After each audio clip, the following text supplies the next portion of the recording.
and go ahead, and I'm going to go ahead and turn it over to you, Jason. You can go ahead and. Okay, perfect. Thanks, Matt. So good evening, everyone. It is 6:03. I now call the meeting of the Ellensburg School District Board of Directors to order. Matt, can you please lead us with the Pledge of Allegiance? I pledge allegiance to the flag of the United States of America and to the republic for which it stands, one nation under God, indivisible, with liberty and justice for all. Thank you for that, Matt. Board, next on our agenda is introduction of board members, and then we were going to move to consent agenda. But because Mark Larson is a very busy gentleman who's constantly doing a lot of things, we need to get him in as soon as we can. So I am going to move the superintendent's update first, and then we will, so that way we can get Mark Larson in on his limited time schedule. So without further ado, Ginger, let's move to your report with Mark. Thank you, or with Dr. Larson. Thank you. Yes, thank you so much, board, for allowing this change. And thank you, Dr. Larson, for being here. As we all know, toward the end of March, the Center for Disease Control changed their guidelines for the recommendation of social distancing between students when seated in a classroom, and said that 3 feet is okay at elementary for students to be 3 feet apart, and then secondary there were some other guidelines that they put out around that. And so just want to celebrate.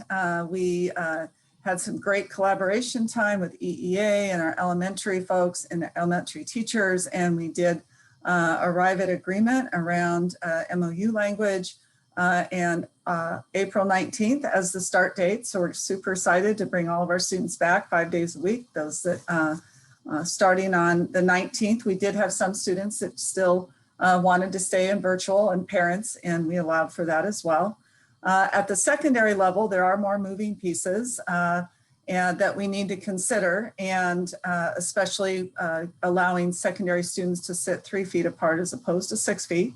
And so I asked Dr. Larson to come and just kind of give us an overview of where we're at in as a county. And then I just have 2 questions that I'd like to ask him because I think it really relates to some of the challenges that we're considering right now around bringing our middle school and our high school students back to schools in a more of a full-time basis with the 3-foot distancing.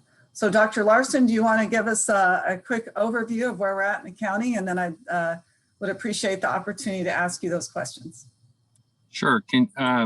Thank you for having me, and thank you for moving me up on the agenda. Can you hear me okay? Mm-hmm. And I apologize. I usually don't ask for favors, but my other meeting that I have at 6 o'clock is the 0.1% tax for mental health, which obviously does not just affect youth, but in this time of COVID-19, it has really affected youth strongly. So I'm hoping after a long time of working on the 0.1%, we actually get that passed tonight. So here's to hope for that. So I'm going to talk about a couple of things. So the phased reopening of Washington State and school opening, although related, the numbers are slightly different, and I probably confused people last week, and for that I apologize, because last week I was telling people that I didn't really feel that we would be that we would still be in phase 3. I really felt like as a county we were going to be in phase 2. The governor made some changes on Friday, which did allow us to change to be in phase 3 still. So, and it does have some effect on schools because there's numbers involved. So it doesn't have an effect on K through 5. So the CDC's guidance and stepping back, I'm just basing all of this based upon science, and science changes over time, and we have to be aware of that and to be able to pivot and shift. But the K through 5 guidance on 3 foot is really pretty strong, that K through 5 kids do not transmit disease as well, that from a droplet standpoint, 6 foot is no better than 3 foot. And that the recommendation from the CDC and Washington State, because Washington State adopted the CDC guidance, which we don't always adopt all the CDC guidance, but said that all K through 5 kids should be able to come back at 3 feet without any difficulty. So that piece is in place. There's no numbers involved in that. You could have huge numbers in a community, you could have low numbers in the community, and that was felt to be safe. From a 6 through 12 standpoint, there are some numbers that play a role, and they are pretty close to what the governor's guidelines for his phased reopening plan, which actually I was part of, coming up with those numbers.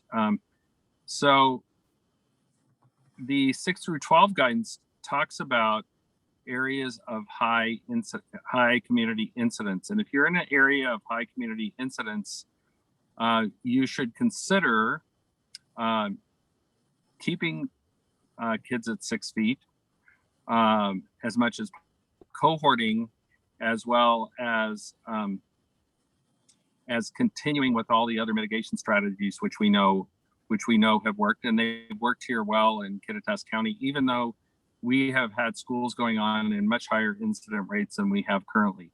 So on Monday, the state came out, they put our incident rate as at 191.1, which kept us in phase 3 of the governor's reopening plan.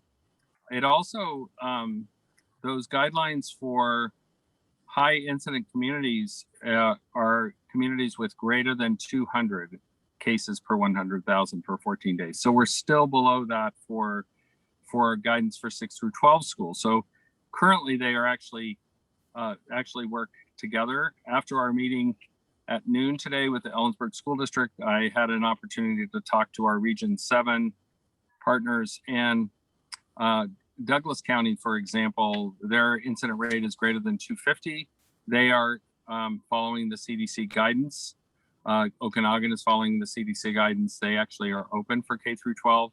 And my recommendation is that we follow the CDC guidance, which allows full K through 12, which we already know K through 5 is already approved, but full 6 through 12 opening with continued masking, with continued case and contact investigation, and with continued 3 foot social distancing and hand washing.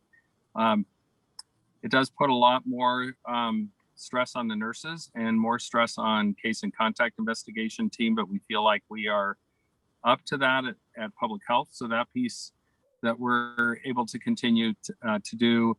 And it'd be really difficult for me at this point to recommend something else, because we are currently sitting in the guidance that fits in with a number with the guidance that fits with the CDC. The other issue that we have is we're continuing to fill our immunization clinics. So we have a 600-person immunization clinic tomorrow. It's using Moderna. It's full. We have a 600-person immunization clinic on Friday using Moderna. It's full. And as long as we continue to vaccinate as many people as we are, some of our surrounding counties are not filling their clinics, but our community's done really well in regards to that. I believe our incident rate is going to continue to come down. I did compare the county's data with the state data. The state has an incident rate of 191.1. The county's incident rate for the week before, so a little different data, but a week before, and our numbers are still coming down, was 196.3. So still both below 200. And I think we are on a good path forward. So I'm happy with all of those things. So Dr. Larson, I'm going to build off what you said. So currently, as you said, the infection rate in Kittitas County is under that 200 metric. There is a concern though, I think, especially with a secondary staff, secondary staff members, that if we were to just base the opening or closing of middle and high schools on this one number of 200, then we could potentially be opening and closing the schools throughout the rest of the year, which could cause significant disruptions to the continuity of learning for students. So if we were to open with 3-foot distancing 5 days a week at middle school and high school, what would you look at if the infection rates were to go up above 200 again? And what would cause you to close a secondary school once we opened? Those two questions first.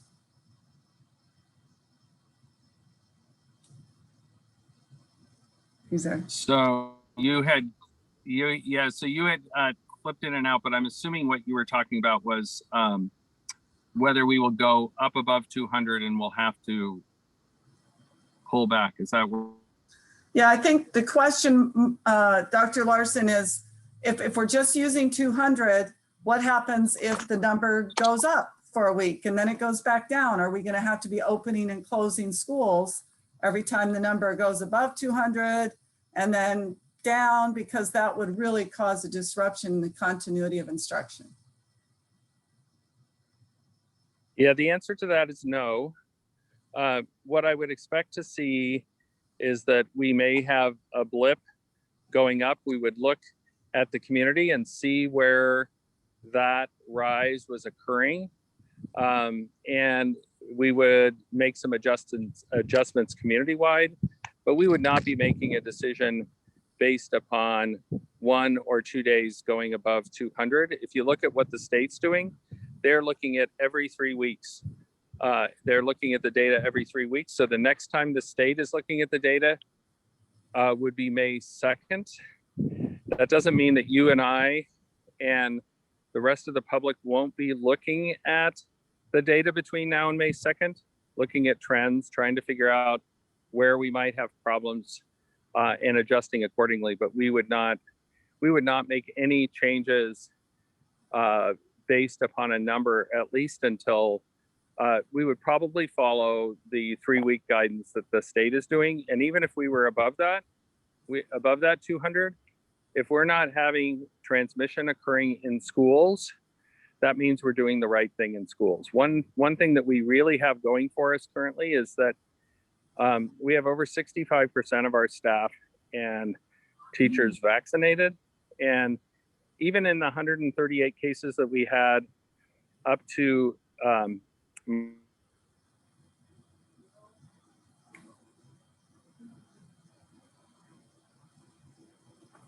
We just lost, oh, there you are. about half of them were teachers, and we did not have any community or any transmission within the schools. So with most of our teachers and staff vaccinated, I would expect to have even less numbers of disease in the schools. The other issue is, and we haven't really followed this, but schools should be the last closed and the first opened. And we have not been good at doing that. We have restaurants open, we have bars open, we have churches open in a much greater setting than we have schools open currently. Thank you, Dr. Larson. I have one other question for you. So with what you currently know about the conditions regarding COVID-19 in Ellensburg, do you think it is safe for ESD to reopen the middle school and the high school with 3-foot distancing 5 days a week, starting April 26th? Why or why not?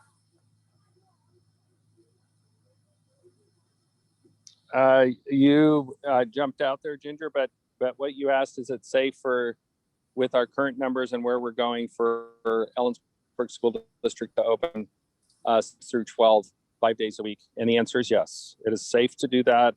And we would support that.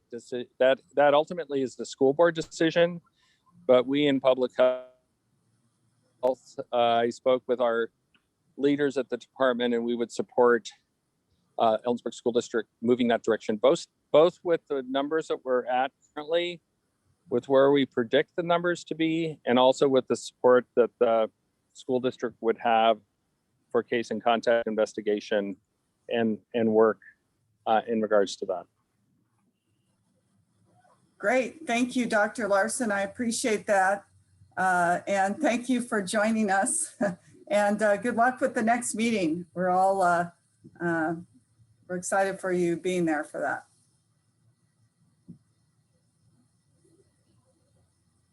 Thank you. Sorry for the technology problems, but all good. you at least know where I stand in regards to this. Yeah. Thank you. Thank We'll see ya. you. So just to follow up with that, again, we're very just so appreciative of our elementary schools working together with us and approving together their MOU. So board, you have talked to me several times about our transparency policy, about the importance of sharing whatever we do with our negotiating groups, to share at least what we're offering to other groups. So I'm going to share with you now what our MOU was for our elementary students and our elementary schools, which we're doing full opening, except for a few students who decided to stay in virtual starting on Monday. And again, we're just so excited and just really appreciate the collaborative effort there coming together and coming to this agreement.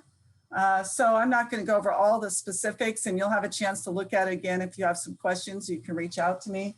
But basically, just talks about some of the supports we were putting in place to just make sure that those classrooms were ready. We made sure that we gave time on Wednesday for our elementary teachers to prepare. And certainly, tomorrow and Friday will be fully remote days for students in order to give our teachers more time to be able to get set up and be ready to go when we have all of our students coming back 5 days a week. But there will be asynchronous work provided for students. So they're still learning, they're still required to be doing academic work. But we really felt like this was important to support our teachers with that extra time. Really a shout out to Jeff Whitney and Dale. They have both gone the extra mile to meet at different schools and work alongside teachers and our principals and our teachers, especially, moving tables around and desks. It's been quite a maneuver, and just really a thank you to our elementary staff and our departments around that. Also, we wanted to point out, we're available if there's questions around CO2 testing. There was a few questions around that, and Dale and Brian went over too, and we're making sure that we have proper ventilation. And we also had some teachers that really wanted to continue working with their virtual students, and that's what their parents wanted as well. So we worked out an agreement where those teachers would be compensated if they're spending extra time outside of their regular school day, helping and supporting the virtual students on top of the students that they're seeing every single day. And for secondary, we are still negotiating with EEA around what secondary is going to do. They did put out, it was a tentative agreement for April 26th, and they are still gathering feedback from their members, and we will be able to get an update on that with the secondary group tomorrow morning. But secondary as well as elementary will be following the reopening plan guidelines, which is just like we have all year long.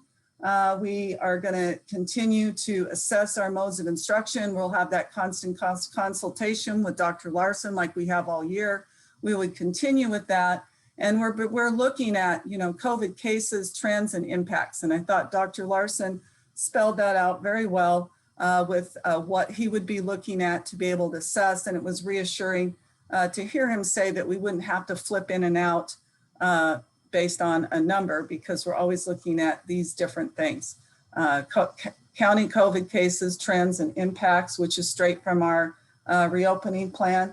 So here's what we offered EEA for our 9th through 12th grade teachers, that again, we would give them time on a Wednesday with not having any meetings, especially on the 21st. And we would do the same for them as we did for elementary, and giving them Thursday and Friday for students to work remote so that they have a chance to prepare for bringing all students back. What we did at the high school is we did for virtual families that really wanted to be able to come back. The high school schedule is very different, and really kudos to the teachers and Bo Snow and the whole team there.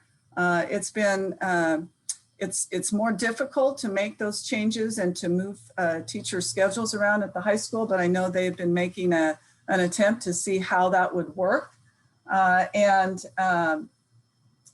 So that's just kind of in general what we are doing. The other thing we talked about, and this actually started in the calendar committee, what we're looking at for next year instead of a late start Monday is kind of an early release, an hour early release, or on Wednesdays. And so we proposed that as a potential change for this year for both high school and middle school, since we had kind of talked about doing that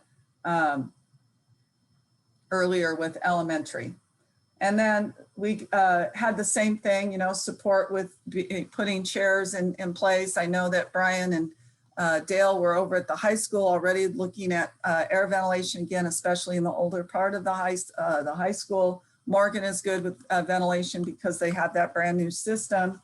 And then for middle school, same thing, giving them that Wednesday to be able to prepare. And then certainly the 22nd and the 23rd of next week, just like we did for elementary this week, to give students asynchronous time so that they're able to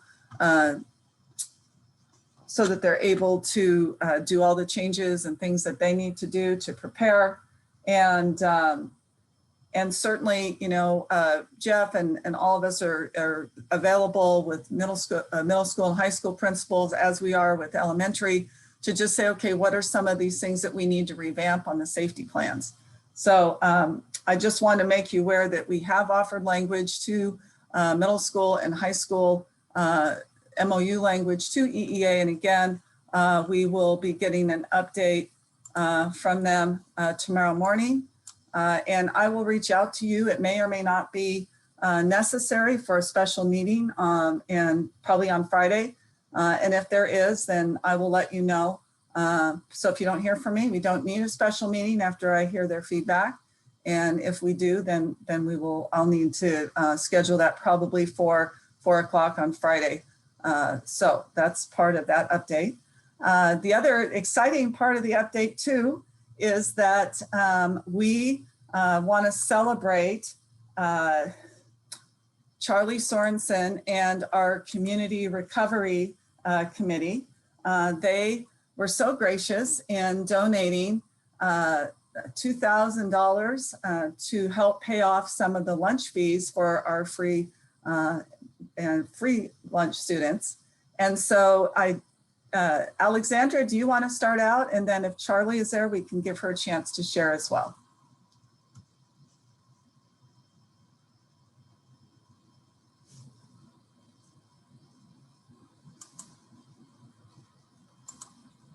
Okay, there you are. Yeah, so we were so grateful in child nutrition to receive a $2,000 donation from the Community Recovery Fund. It was able to go towards 45 students' accounts, all students who now qualify for free meals, but had accrued some charges in the past due to a lapse in applications being turned in. So this was a really great thing for them in terms of taking that burden of that debt off of their plate and not having to receive notices and letters anymore for it. So it almost completely wiped out all of our free students who had negative balances. There's just a little bit left on there, but it was a huge help. So we really appreciate it.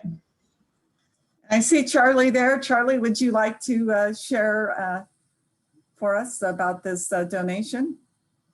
Sure. The Community Recovery Fund was started about a year ago.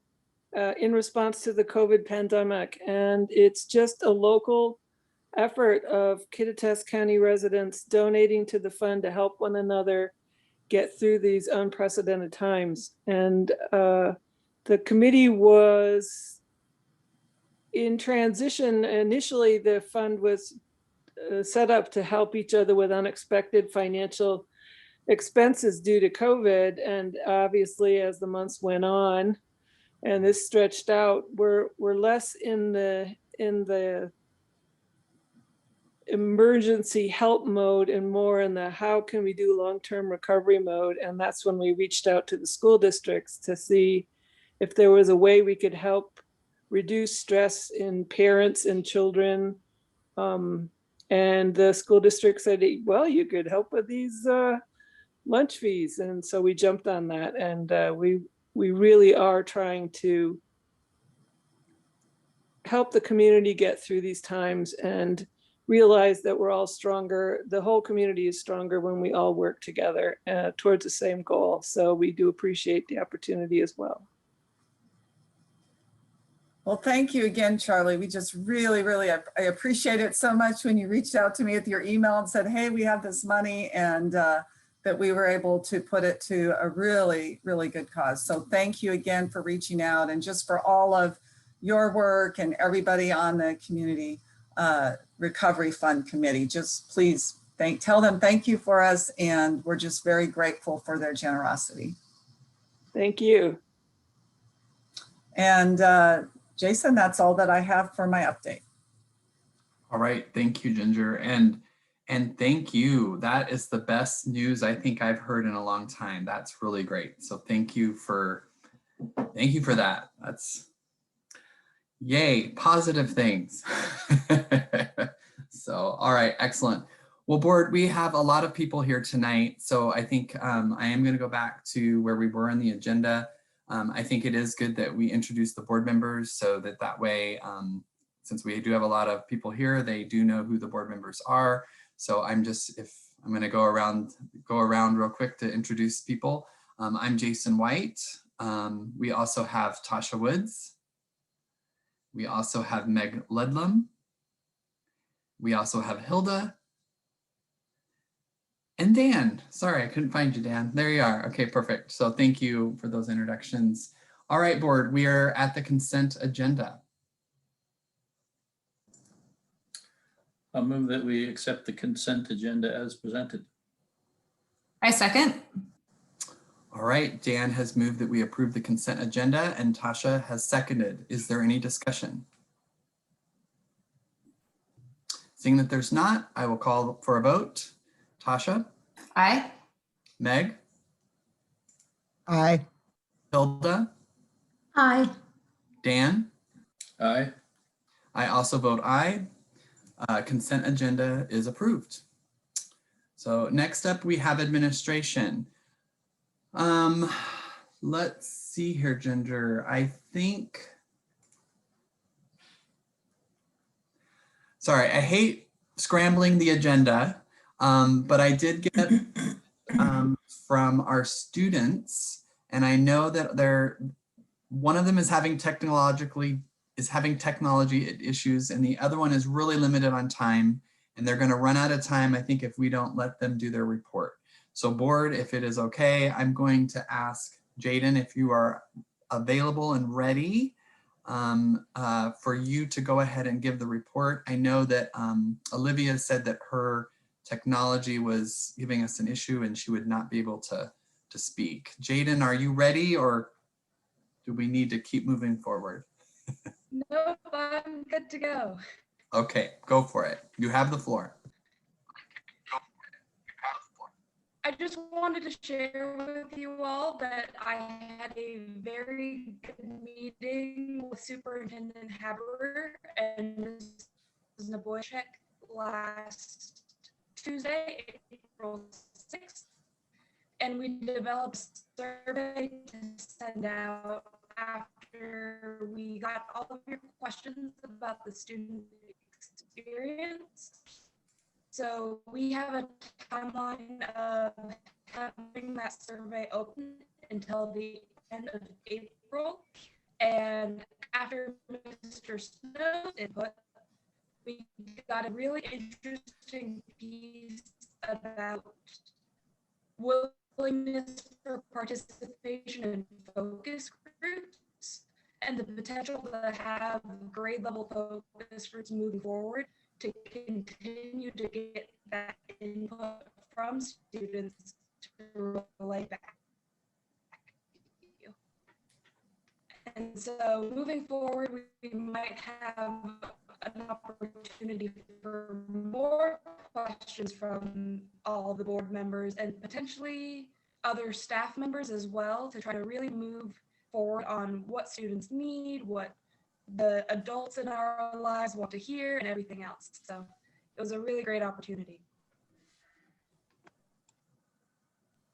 Thank you, Jaden. That's very helpful. Board, do you have any questions for Jaden? I know, Jaden, you were lagging a little bit, and I think I understood everything, but any clarifications from the board?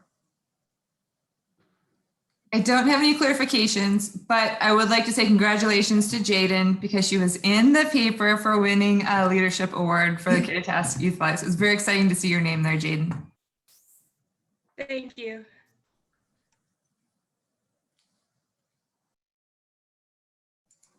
All right, well, thank you, Jaden. All right, so board, let's get back to number 3, administration. So we've had the superintendent's update and celebration. So that leaves us to B, resolution 100421.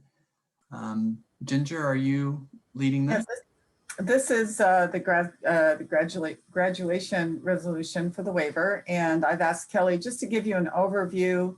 You heard somewhat from Bo at the study session, but Kelly can give you an overview as well. Good evening, board. Yes, so this emergency waiver of high school graduation credit, basically the resolution is just assuring that the board is making sure that many of the rules regarding the high school graduation waiver is happening. We as a team have sat down and have gone through all of it, and I can assure you that this is happening. This waiver basically is granting schools or administrators the ability to award 2 credits. Specifically, these can be Core 24 credits or core credits, but not more than 1 credit per content area.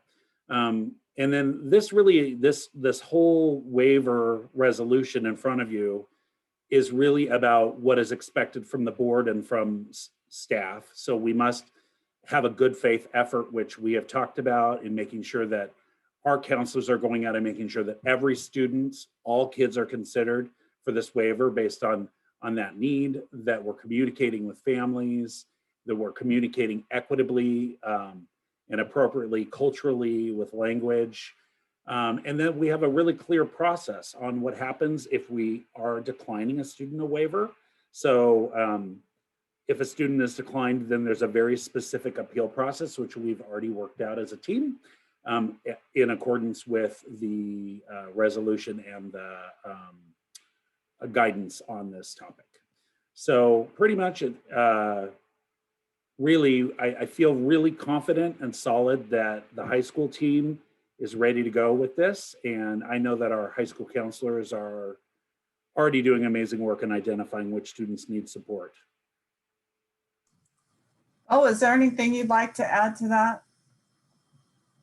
The waiver?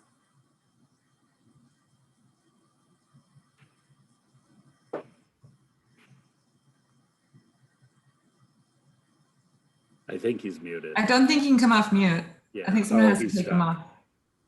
I just took him Matt, off. are you able to take him off? You There he should goes. be able to. Oh, there. Okay, there, that'll work.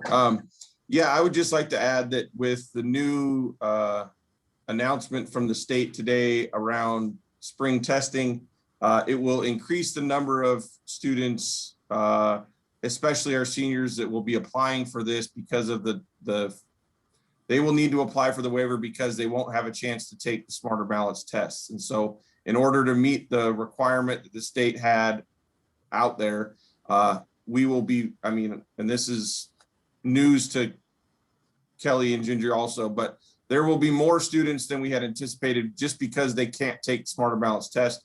but the waiver is primarily for students that are credit deficient. And as we talked about in the study session, it's intended to be used sparingly, not on a broad, but we will work with any parent and any student that are in those situations, and our counselors are prepared and have already identified students that will need that. So we look forward to the opportunity to work with those kids and those parents through that.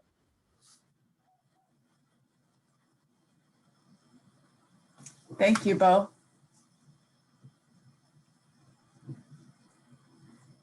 So this is something that we'd like for you to vote on? Yep, I was just going to say, board, this is an action item. Is there any further clarification or discussion? And if there's not, I would entertain a motion. I will move that we approve the resolution, whatever the numbers are, as presented. 10-4-21. 10-4-21, yeah. I'll second. All right, Meg has moved that we approve resolution 10-4-21, and Dan has seconded. Board, is there any discussion? Seeing that there is not, I will call the vote. Tasha? Aye. Meg? Aye. Aye. Aye. Thanks, Meg. Sorry. Hilda? Aye. Okay, I must have skipped. And then Dan? Aye. And I also vote aye. Resolution 10-4-21 passes or is approved. Next on the agenda is C, change of migrant program. Ginger? And so we've had multiple conversations around how can we really optimize the programming that we have here in Ellensburg. And Kelly in particular has done a lot of really good research on the effectiveness of the migrant program as it has been in the past, and has, I think, a really exciting proposal for what we could do differently, as well as a couple of other positions that we want to bring to you. We have the agreement with you that if we add, an additional position, that we would bring it to you. Know that these additional positions really are helping us, like with learning loss, with making connections, and certainly to support social emotional learning, especially in this time of the pandemic. We've really got to ramp up some of our services. So we believe that we would be able to apply for ESSER 2 or 3 funds to help fund these positions as well. So I just wanted to kind of frame the conversation that way. And Kelly, feel free to share your PowerPoint. All right, let's go ahead and do this. Let me see if I can pull this up. All right, let me go ahead. All right, can we see that? Are we good to go? All right, so as Ginger shared, this is a presentation to really review positions. And as we move forward and we look at the needs right now of our students and of the district, and in being in such a unique time with COVID and all of the impacts of COVID, basically wanting to just be really transparent and visit with you all about kind of what administratively we're seeing and proposals for potential new positions or a lot of change positions. So what's challenging about this topic is that you're going to see as I go through this that we have a lot of things that we're going to try to change and tweak the system to be more efficient. And that means that we have these things funded in different ways, and we want to maybe change it and make it a little bit more efficient. And so it's not all new funding on all of this. Some of it will be new, and that's something we could discuss. Typically that's coming out of ESSER 2. So with that said, as we talked about, COVID has left our students with many needs. Ginger mentioned learning loss. We have a lot of learning loss. And actually in 2 weeks, again, I'm going to come back to you with Jen Coots, and we're going to talk about that because we have a very specific plan on how we want to address learning loss. So although that's on this presentation today, in 2 weeks, you'll hear from me again specifically about learning loss. We have a lot of social, emotional, and mental health needs. And as we just heard Dr. Larson talking about the initiative that is being voted on tonight, that is such a big initiative. that we have those same issues. And to be honest with you, they've been some of the biggest issues we've faced this year is particularly mental health and decreasing barriers for students. We have many increased barriers. We have a lot of kids that are just really struggling with, how do I access school? And it's not just the students, but it's the families. And in this time that has been so stressful. So part of the reason why I put the slide here is that I want you to understand that some of these positions are coming directly out of these needs. And as we are receiving ESSER 2 and ESSER 3 funds, we're mandated to look at the needs specifically driven by COVID and to try to apply them the most effectively we can. So that's partly why this is here. I want to share with you a little bit about braided funding because I'm going to really be hitting this hard next week, or I'm sorry, in 2 weeks. But braided funding is a fairly, it's a newer philosophy out there. It came with the ESSA, Every Student Succeeds Act, which basically is allowing more flexibility. The federal and state governments are allowing us to be able to, they don't want us to use the word blend, they want us to use the word braid, because they still want the money to be visible for the kids that it's designed to go to. But oftentimes monies are used for similar purposes and can be what we would call braided. And so our administrative team has been really talking about, it's time for us to look at how we can effectively use our money more efficiently and develop systems that will allow us then to be able to target supports in a more equitable way. And so, you know, when we look at all these labels from special ed to title to LAP, you know, to bilingual, to English language learners, you know, they're just kids. And so if there's a way that we can look at these kids and look at systems in a way that will benefit us and doing that in a braided way, that we can support kids across the board in more of a generalized setting. So when we look at braided funding, if you see the bulleted, braided fundings are used together to provide districts and schools options as they pursue educational programs they know are effective. So braided fundings help districts and schools meet goals that support all kids. In Title I, when we have school-wide buildings, we are allowed to put all of the money into this pot and then spend it. And the money is designed, maybe it's designed to improve academic instruction or gaps in students, but we can use it on every kid in the building as long as we're absolutely guaranteeing that it's going to benefit the kids it's designed for. And that's in essence what braided funding we're hoping to do, is to be able to support all of our programs, all of our kids. And if you look down here on the bottom right of this, we have Title 1A, which is improving basic programs. We have school improvement, which is when a school is low performing, we have funds for that. We have migrant money. We have Title II, which is teacher and leader, instructional leadership. We have at-risk dollars. We have language acquisition from the federal government. And then we also have language acquisition called transitional bilingual from the state government. We have Title 4A money, which is about academic enrichment and student support. And we have special education. And all of these funds, actually, there's a really nice manual that's something like 200 pages that helps us and tells us how we can braid these funds together so that if we're doing similar work, we can use them together. Because in the past, we have not been able to do that. We are very forced into hiring only a teacher to serve those kids that qualify under that program. And now we're able to do more with those funds. So anyway, that's what braiding is. And so in moving forward, we're looking at positions. We're looking at increasing mental health specialists. We're looking at increasing some social work staff to support removing barriers towards learning. And we're also then adding early learning programs for kids ages 3 through 5 in our district. I'll talk to you a little bit about each of these. So as we go through these, there's 3 positions I'm going to talk with you about. And the first one would be the school-based mental health therapist. We actually have had a mental health therapist in our district previously, and we recently were able to replace that position. So we have one person in that role starting next fall, but we would like to add an additional therapist based on the information that we have regarding our kiddos and the needs that we're seeing in our district when it comes to mental health and support. There's a lot of confusion around, well, what does a counselor do? Counselors do meet with kids. Counselors do counsel students, but this would be a higher level of support, but it would not be the level of support that we would see from comprehensive mental health. We don't diagnose students, okay, in mental health. We can have treatment plans and we can collaborate with an agency to do those assessments.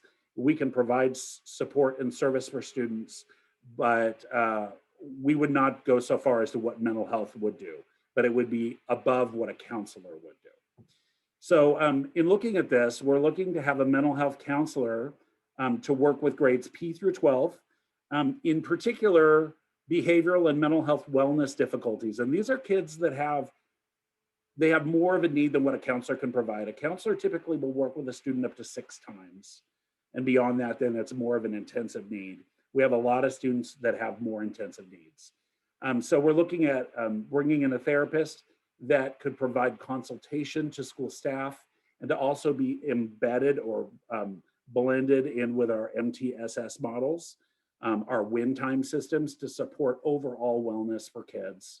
So this position would be direct mental health services, and that does include intake assessment, individual and group therapy, and crisis intervention. And we've really needed crisis intervention here at school. That's been a huge need this year.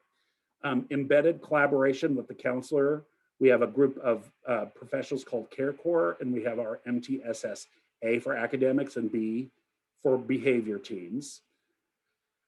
This person would develop treatment plans and treatment plan updates and progress notes. They would provide consultation to school staff regarding mental health wellness issues, as well as needed requests for staff and administrators. They would provide public relations with families and other referral agencies in our community. And they would also provide regular professional development to our school staff. And we are looking down here on the bottom. We've had several conversations with local agencies about potentially looking at a longer term fix, which could involve maybe a school-based health clinic. We've looked at federal grants around that. We've made no decisions. We haven't gone down any roads, but yet that could absolutely benefit the district, at least when looking at these services. So in looking at the braided funding here, we would be using the ESSER 2 or 3 for this additional therapist. And then we also are hoping to find a licensed person where we can bill Medicaid. We do bill Medicaid now for lots of different services and special education. And we also can bill Medicaid with a licensed qualified provider. So we would be trying to recoup some of our costs there. Then we could down the road look at general fund or levy dollars, and or LAP can also support this. So that is the mental health therapist. Is there any questions specifically around this position?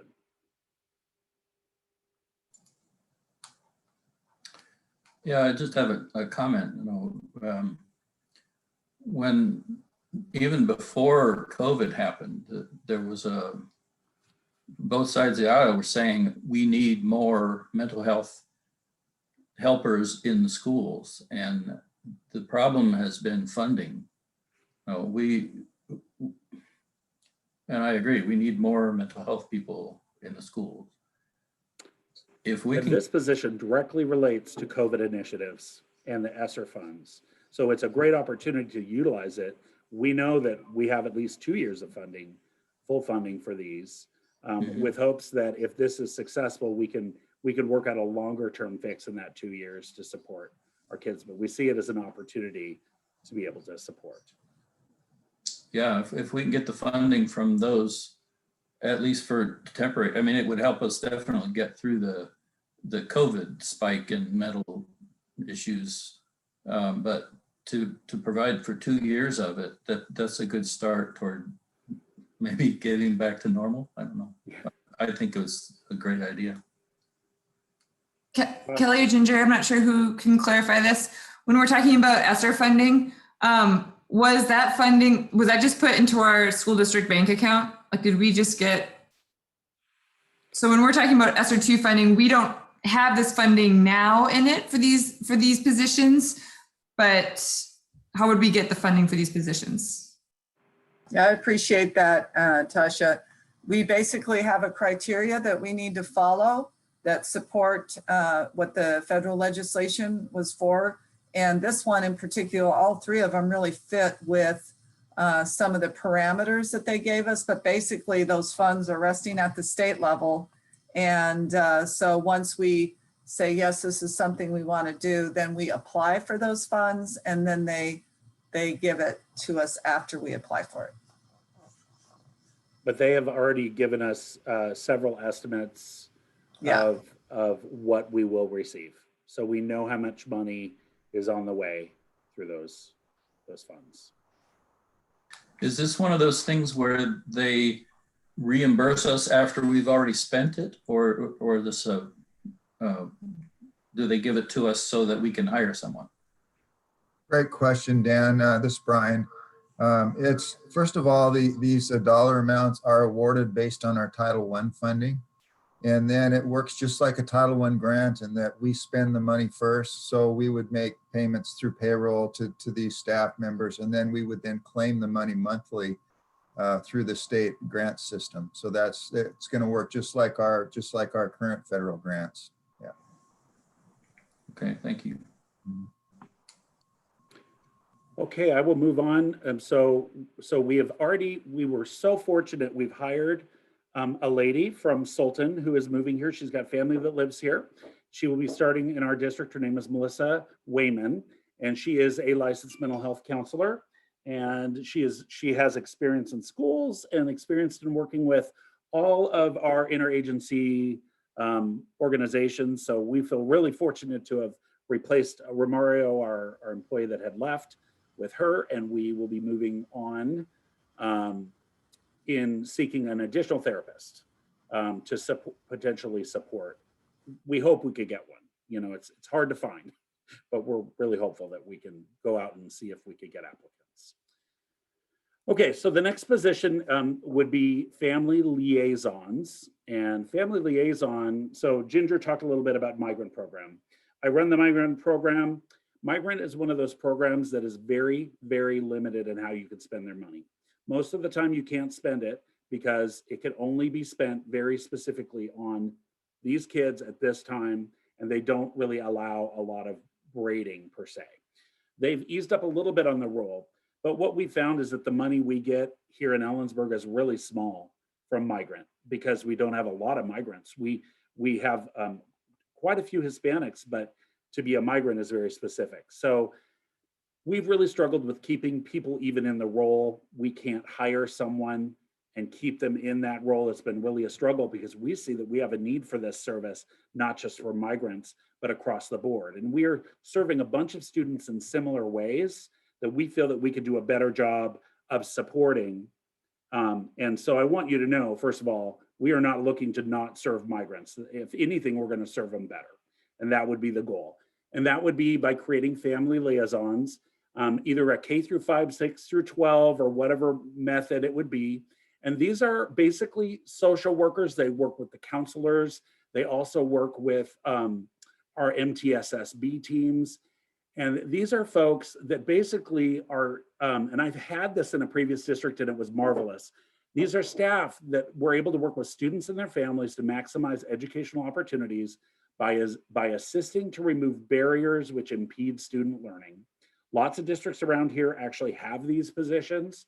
So they're basically a quasi counselor role, and they will plan appropriate services for students and provide information relating to families or related to the family and the services available. So it's really embracing parents. It's saying, you know, if we have a parent who's really struggling with getting their kid to school or supporting their kid with basic needs, whatever it takes to be able to remove barriers is really the idea. So if you look at my first bullet there, one of the first and the most important aspects of this job will be migrant students, Native American, homeless using McKinney-Vento, foster care, and home instruction kids. This would be kind of a place where we would say, this is a dedicated person that will be addressing that. Right now, it's not super clear everywhere where that's addressed, but we feel like we can do a better job of supporting a wider audience here with more support with a counselor like this.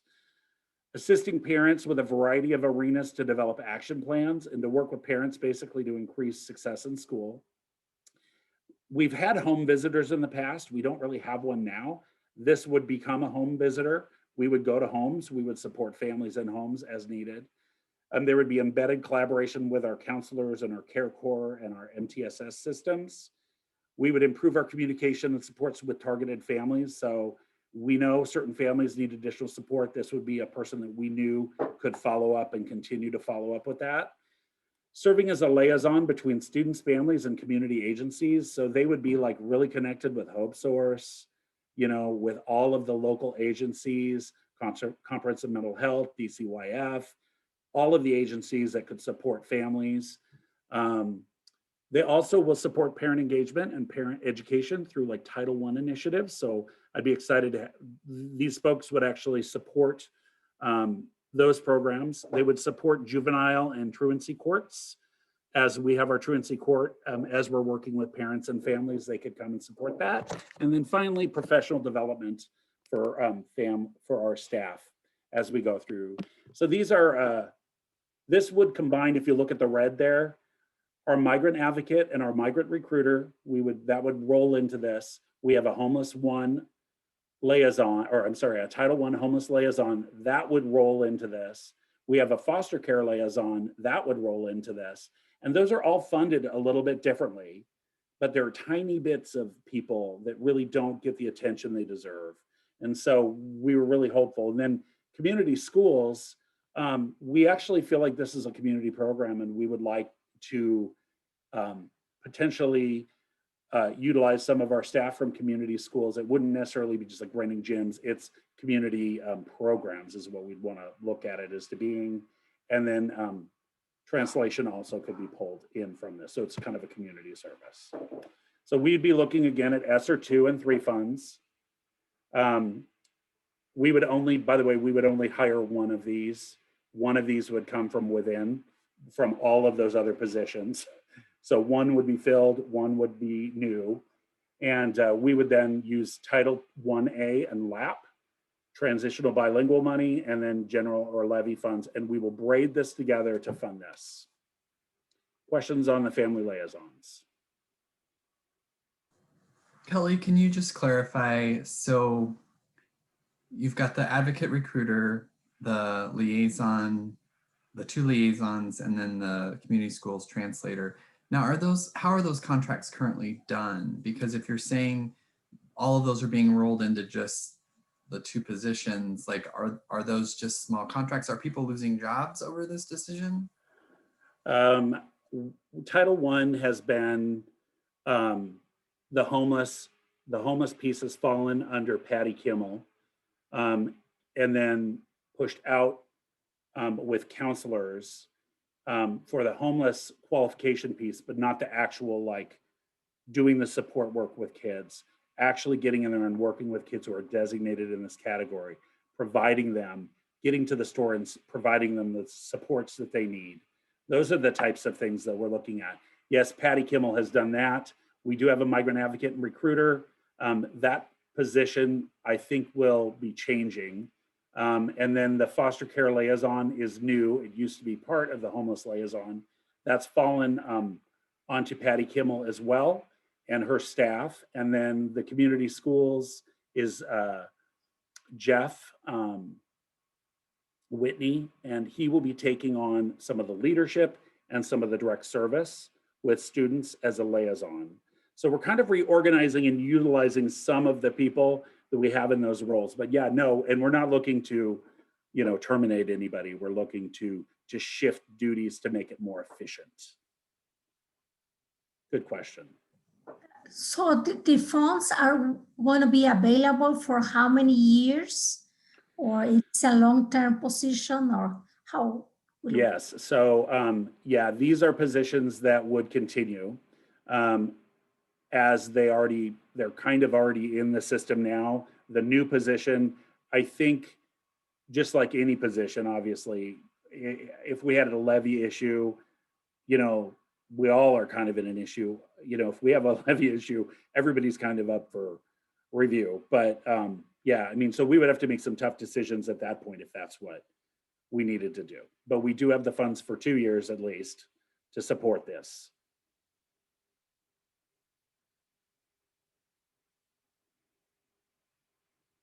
Okay, all right. The last position is actually an administrative position, and we've done a lot of thinking about this, and we're really actually very very attuned to what we need here in looking at what we have and what we need and what we believe is growing. So we would like to add an assistant director of early learning and elementary success, and we'd like it to be a 1-year position only. We believe we will have a need for this position for years. We believe that this will grow, but because we're adding a 4th elementary school and because we have a lot of other things to look at for next year, we think it might be cleaner for a 1-year position with the idea that we would then make a decision about how this will look down the road, if it continues or whether we're shifting. But because we are adding more staff in that elementary with an additional building, we felt that this might be the best way to approach it. Currently, we have a TOSA. A TOSA is a teacher on special assignment, and that's a certified teacher who's not in the classroom, but they're doing administrative tasks or they're doing tasks that are designed to benefit the district. And so we have a wonderful TOSA this year that is working with our teaching and learning department and working in our early learning programs. And what we would do is we would take that current TOSA position and we would then add a couple new ECE programs, which are happening because we agreed back in 2018 to make that happen. And so I'll review that with you. But basically, in this position would be responsible for initiating district initiatives with early learning programs and the community coalition, the early learning coalition. And they would provide instructional leadership targeting K-5 teaching and learning. So it's kind of a blended approach. And here's how it would work is that this would be, we need a person that could come in right now and help us design and implement our new ECAP program. ECAP is a state preschool program. We went ahead and applied back in 2018 for a grant to give us money to build our preschool building, and we rolled that into the bond work, and that building is under construction. So although we have 2 elementary buildings being built, brand new, we have a new preschool too. We don't talk about that as much, but we have this building that's there and we're adding to it. And so with that ECAP preschool comes a whole new world because it is a gen ed environment. Although special education can push into that environment, we will be offering preschool to typically developing kids for our community. And so it's new, we're in a new business and it's a new building. And so in looking at, well, who's going to administrate this? How's that going to work? We accepted the funds and now we're in the process of, okay, we're putting it together. We're trying to organize who gets into the program? How do we make it accessible to the community? And there's a lot of systems that need to be worked out. So the ECAP is the first program that's new this year, that is part of the grant. When we accepted the money to build the building, we accepted to start an ECAP, which is perfect because it's the direction that the district wants to go. It's very inclusive, and it really will benefit special ed and gen ed kids. So we're really excited about that. The second bullet is designing and implementing a new transitional kindergarten. Transitional K is fairly new. It's been around for a few years, but it's designed for districts to be able to do a abbreviated version of kindergarten for kids who are a little bit too old for preschool, but too young for kindergarten. And it's much like ECAP. So we would hire a teacher and we would have a 6-month program or a 4.5-month program for transitional K students. And we would be funded fully for those kids, just like we're funded now. And we know that there is a population of kids that would want this and would support it. And so we are interested in moving forward with a transitional kindergarten program that basically works with kids who are like 4, 4.5 to 5.5. Okay, kids who didn't get into kindergarten, but are a little younger, but we can get them into that transitional K. And then we have partnering with our local preschools. We have our TOSA already doing that. We have the K-5 WIN time district coordinator. WIN is what I will be talking to you about with Jen Kuntz the next time we meet, which is what I need, what I need. And it's a new way that we're going to braid funding and create opportunities for inclusion for kids in intervention programs. And then finally, the K-5 teaching and learning, the instructional coaching. This person will actually go in and do instructional coaching specifically with our elementary staff, our primary staff, and our preschool staff, not to mention the community work that's already happening. Kelly, do you mind if I jump in for a second?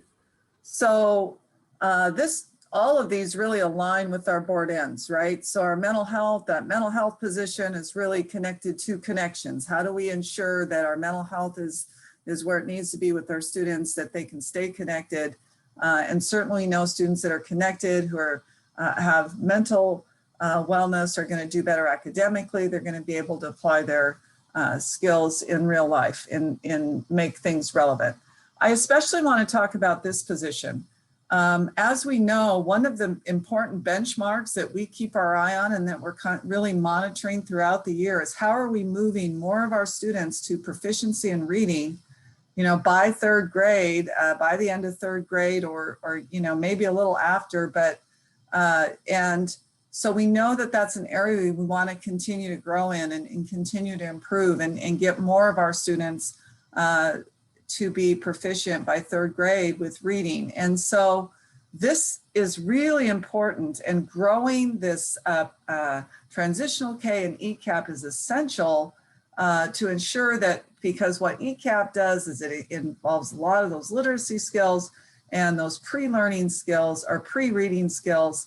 And so having that systemic approach and really growing that early learning piece is going to be huge, and helping us to reach some of those really important benchmarks that we have set as a board are important for our students to hit. And we know literacy, all of our students, they need to know how to read, especially, when they're by third grade or maybe a little bit longer, but for sure by the time they leave elementary school.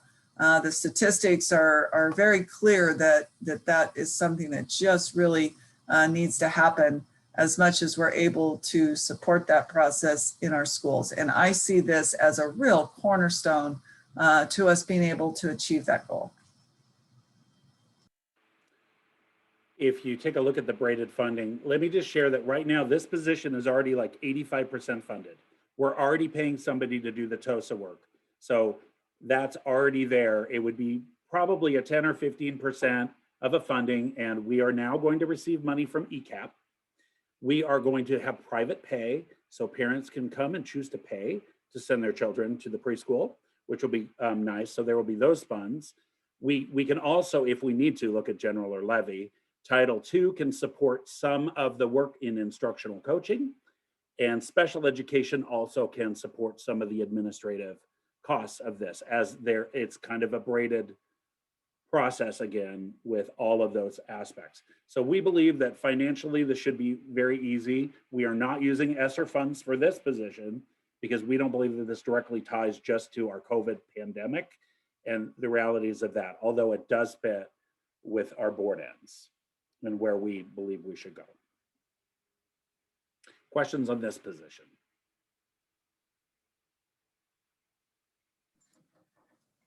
I have a couple of questions. The transitional kindergarten, would that be like a summer program before kindergarten, or? Nope, we would hire a half-time teacher, and that teacher, kindergarten teacher, would teach January to June. So that class wouldn't start until January, and it basically is a jumpstart for those kiddos, but it is, yep, that transitional K. It's kind of the blending between preschool and kindergarten. It's kind of a halfway there to support those. Okay, and then would that select specifically for kids who are behind to some extent? Yes, you do have to qualify. The state has a specific process on there.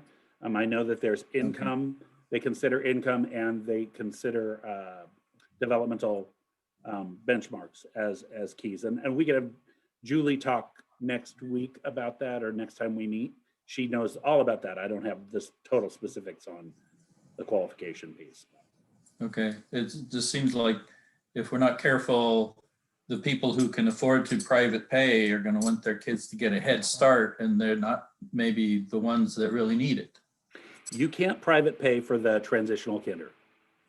You can only private pay for ECAP for the preschool. Oh, I see. Okay. The transitional K pulls FTE just like any other student.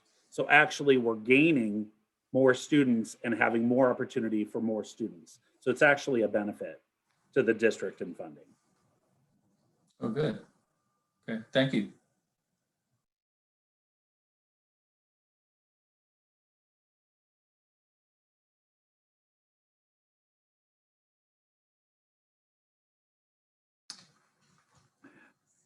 Board, any further questions? Oh, Kelly, you're on mute. Kelly, you were on mute. I think I saw you talking. Yes. So pretty much if there's no other questions, this is an action item. And what we're looking for basically is we just want the board to be really aware of the decisions and why we want to go down this road and why we're looking at these positions specifically, knowing that some of them are new and some of them are going to be a blend of other things we've done. We're just kind of changing the format a little bit. Well, I just want to say, first of all, I really appreciate, Kelly, your ability to create new systems and organize things differently in a way that improves them. It's something I love to see. I do not love to see new positions, but I think in this case, you've got the funding lined up, and it certainly is a big area of need that we've been interested in for a long time. The early childhood piece and the mental health piece is obviously really important now too. So I certainly am in support of this proposal.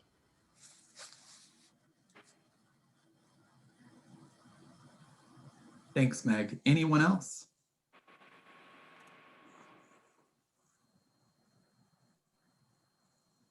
I guess I would just like to add too that I think the timing on this is perfect. I do think, Ginger, I appreciate you showing how this is aligned with our board ends, especially with COVID right now, and social emotional is so critical right now for our students moving forward. So again, I think this is a good high priority. And so I appreciate your work and your intentional and very innovative thinking about how to move this forward. So thank you. Board, this is an action item.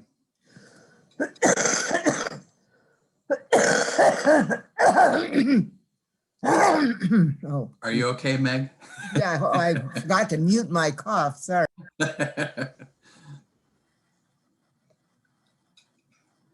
I'll move that we adopt the programming presented to us on Family Liaison and the other ones. I'll second. All right, so Dan has moved. Let's see if I can get this right. Dan has moved that we adopt the change to the migrant program and family liaisons, and Tasha has seconded. Is there any discussion? No. I just want to say thank you to everyone for being innovative. Just reiterate what Jason and Meg said. Seeing the problem that we faced in our community and using those ESSER funds, those federal funds, in a way that is going to center our students and put them at the forefront. All the research shows that this really is impactful, and TK programs are really quite common around our state. So it's good to see that Ellensburg will be one of those districts. So thank you. Yes. Any further discussion? All right, then I'm going to call the vote. Tasha? Aye. Meg?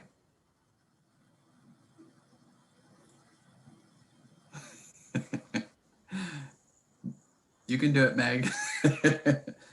Sorry, I'm terminally muted. Aye. Thank you. Hilda? Aye. And Dan? Aye. And I also vote aye. Motion passes. Thank you, administration, for moving that forward. Okay, board, that moves us on to our policies. So we have policy 6225, use of electronic signatures. Ginger or Meg, do you have something to report to the board? I'd just say that this is just a recommendation to approve this policy. It allows us to be able to use electronic signatures. And Brian, what else would you add to this? You do a lot with contracts. Thanks, Ginger. I'm all for this policy, board members. In fact, as Ginger said, I sign a lot of contracts, and it's become common for other agencies, ESDs, and that to send contracts electronically, and I get to look at them on the screen, approve of them, sign digitally, and then it's done. The old way of doing things is I get a contract, I print it off, I read through it, I go and I sign it, and then I go and scan it in, and it saves time, it saves paper, it's an improvement of efficiency. It's all the kinds of things I think we're looking for to do things smarter, not harder, and I'm all for supporting a policy like this, allowing us to do this, and will also allow us to expand this to human resource activities, to allowing you as board members to sign documents and things like that. So it should help us improve efficiencies all across our district. So. Well, I had understood that this was primarily motivated toward boards signing documents. So it's interesting to know that it internally is helpful, very helpful. Welcome to the 21st century. But doesn't it cost money? Are we doing it already? I thought you had to have some kind of system that we don't have, and we got through the pandemic without it. But now that I hear the other benefits, I'm so curious whether there's cost associated with it. I'm sure that Meg, that's a good question. I don't know the full answer to that, but I know that we purchased it's a software component that allows us to do this as the ESDs have and things like that. But when I sign those contracts, I'm actually signing on their platform already that they provide us. So my guess is there's a fee for purchase of that. I don't know if Matt can add to that or not. Yes, I spoke with Mike Welsh, and there is a fee for bringing on board DocuSign. It's minimal in being able to do that. In the language of the policy itself, we didn't set a specific program, so it allowed for the leeway for multiple formats, such as Brian mentioned on outside organizations sending us stuff. But really what it allows is also for the board to be able to, it's really authorizing electronic signatures as real signatures. And that's really what this is about, regardless of the platform that's utilized. Well, yeah, from the board point of view, I mean, from WASA's point of view, I should say, they seem to present this as something for the board to get through the pandemic, and there are other workarounds, and we, as I say, got through the, I hope it's a past tense, but but I am in favor of this approach in general. It doesn't cost too much. Yeah, I appreciate this information, and I know I will not speak for CWU, but I do know that a lot of different offices at CWU have been using DocuSign for a while. And that actually was to save money.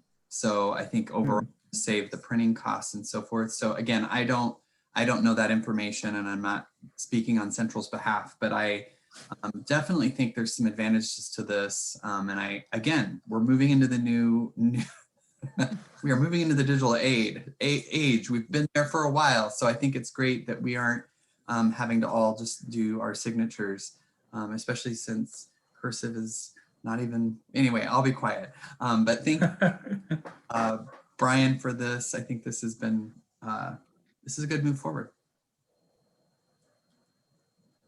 Thank you, Jason. Anyone else from the board?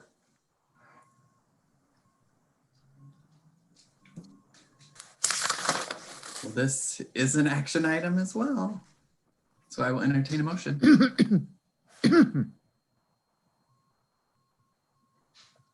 Move that we adopt policy 6225. Use of electronic signatures. And I second. All right, Dan has moved that we adopt policy 6225 and Hilda has seconded. Is there any discussion? Seeing that there's not, I'll call the vote. Tasha? Aye. Meg? Aye. Hilda? Aye. Dan? Aye. And I also vote aye. We have approved and to adopt policy 6225. Thank you, board, and thank you, admin. So that takes us to board reports. Dan, you are up first. Do you have a report for early learning? Well, just that, let's see, let me get the visual here. Howdy. We had a book giveaway last week and there was a lot of people. We were solid for an hour, people coming and going. It was really good to see. Keep tuned for the next one. Anybody who with kids from birth to 5, it's a real good resource. That's all.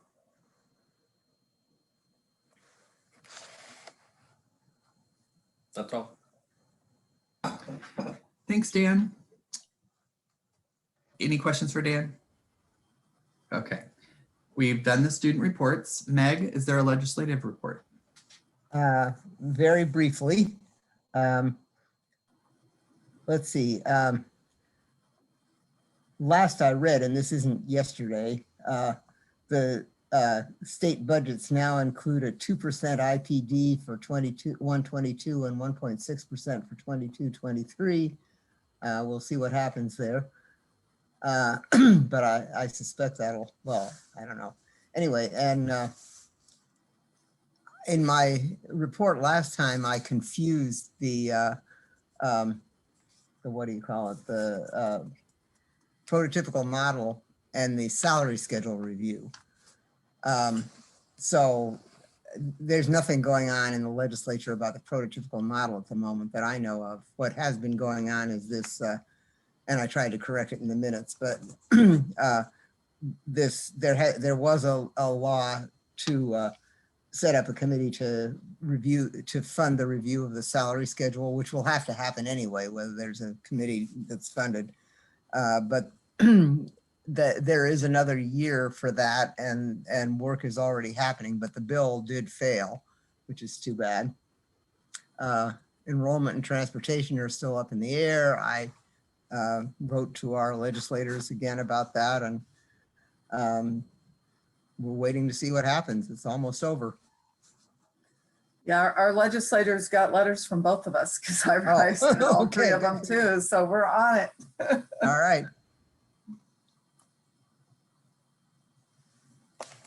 All right, thanks Meg, and thanks Ginger.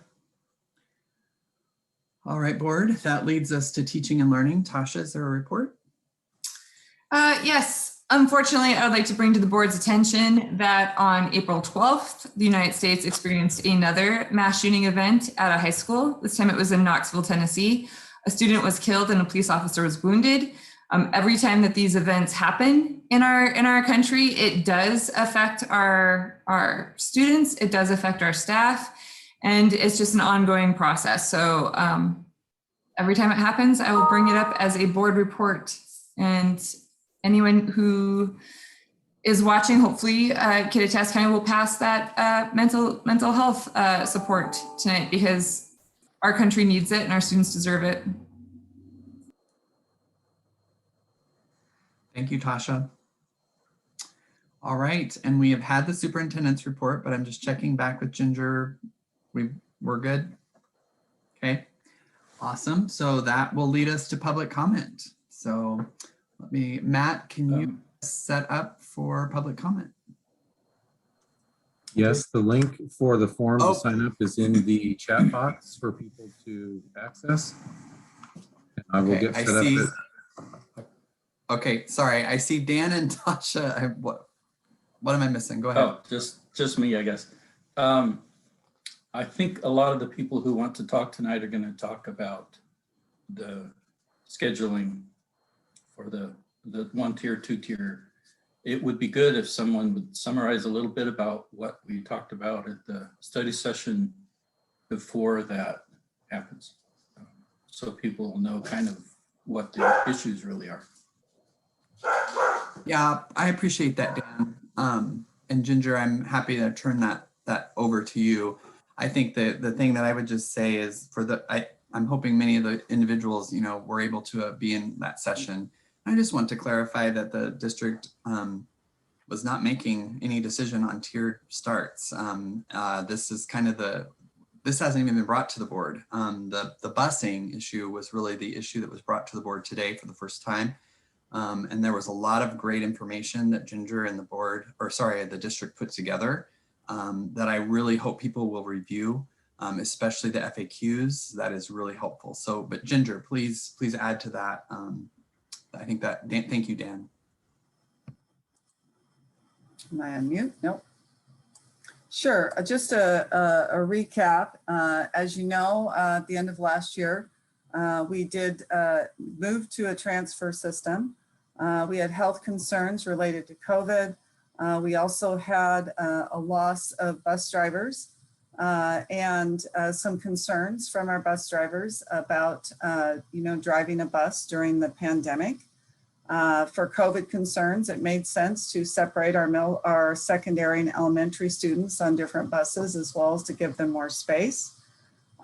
Most importantly, ESD did continue to advertise for bus drivers throughout the summer. We've been advertising pretty much year round for the last 3 years. Recently too, we added a bonus around a benefit around being able to pay for the CDL training as they're training to get their CDL license, which I think will be an important perk.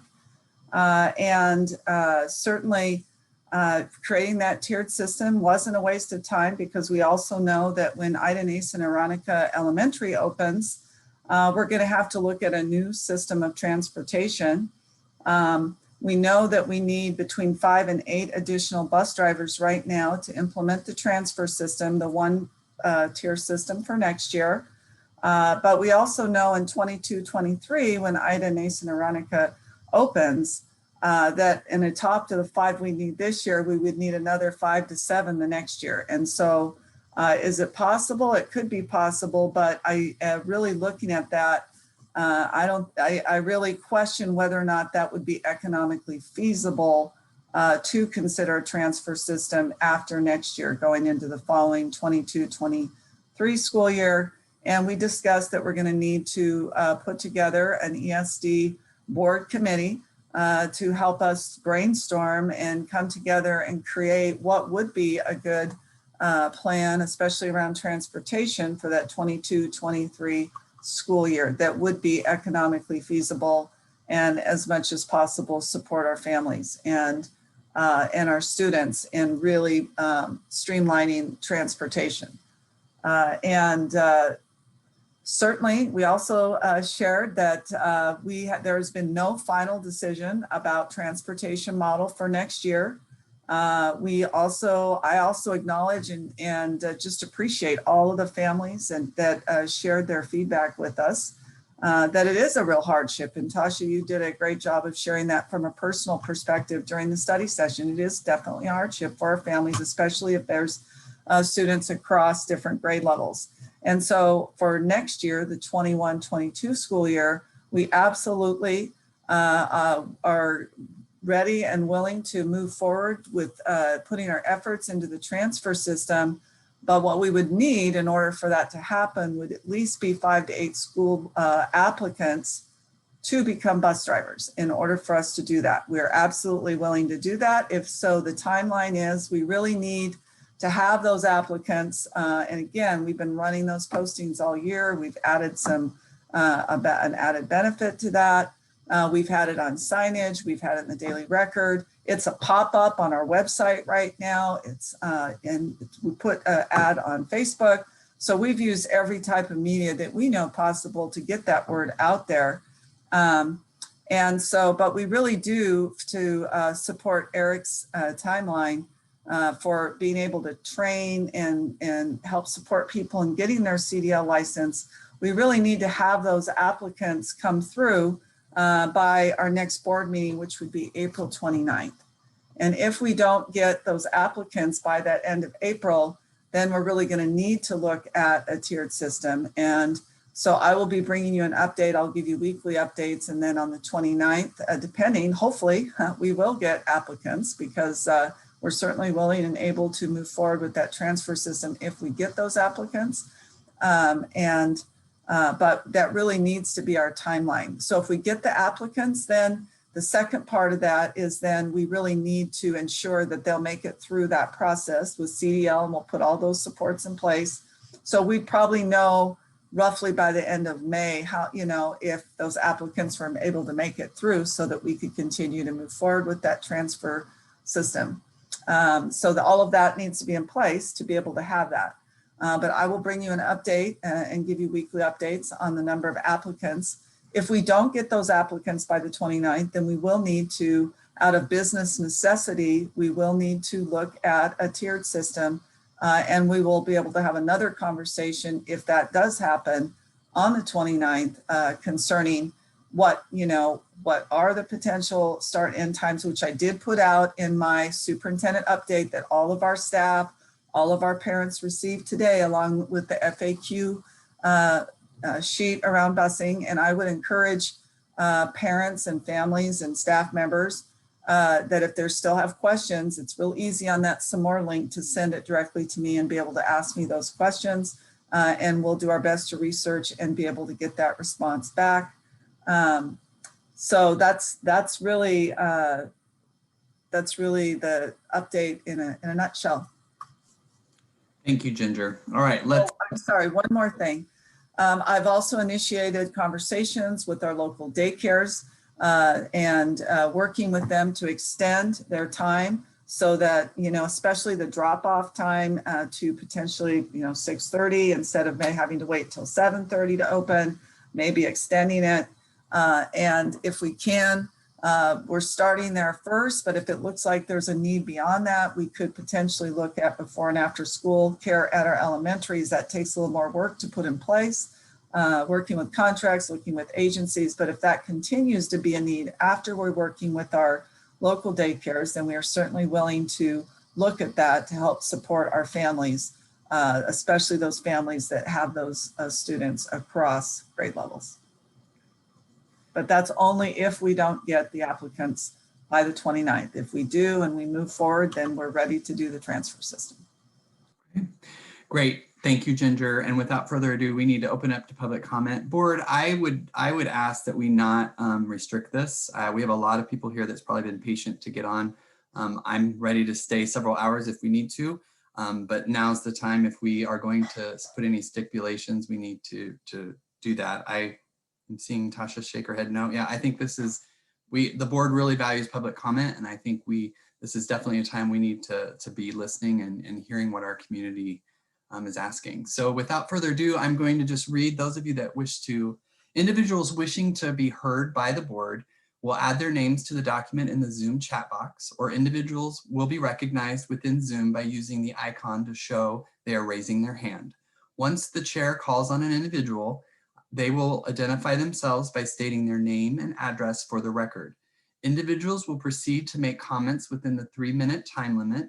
In order to provide equal opportunity for comments, an individual's microphone will be turned off at the 3-minute time limit. As chair, I may interrupt or terminate an individual's statement when it is too lengthy, personally directed, abusive, obscene, or irrelevant. The board as a whole has the final decision in determining the appropriateness of such rulings. In the accordance to the Open Public Meeting Act, agendas and topics must be set in advance of the meeting. Board members will not respond to public comment during this meeting. Additionally, comments may be submitted to the board at board@esd401.org. Matt, are we ready for public comment? Yes, we are. Let me just get the list up here.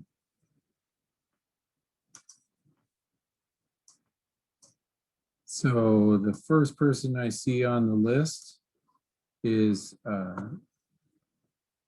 Carly Clark. Let me go ahead and I'm asking you to unmute. Hello, my name is Carly Clark. I live at 302 West Bowers Road, and I am a parent of an ESD student. This year has been so hard for many families, and school has looked a lot different this year, and that has definitely included my family.